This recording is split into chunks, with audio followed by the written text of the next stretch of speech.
The wind has been causing havoc in Waikiki, from toppling huge trees and blowing down branches to pushing sand all the way to the Honolulu Zoo. Nikki Schenfeld covered the area today and has more.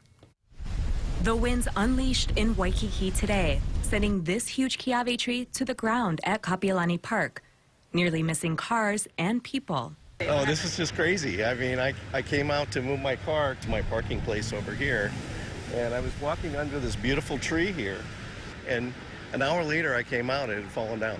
An hour after that, another massive kiawe tree across the street falling too, catching me off guard. Now these winds today are people forced to hold onto poles due to the strong winds. Even this tree off Kuhio fell down this afternoon, injuring one woman. Oh, it's a huge tree and it's completely alive. It wasn't a dying tree and it just missed the building, which is just incredible. You know what I mean? It's a huge, huge, huge tree.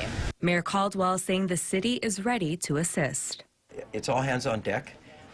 We really want to make sure that people stay vigilant. The city activated the Emergency Operations Center as of 4 o'clock this morning, and we have key personnel from city agencies as well as our state agency partners.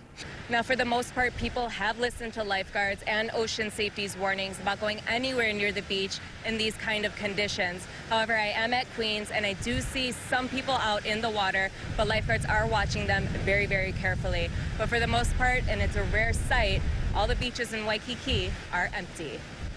Safety personnel still urging people to use caution and be alert of flying debris.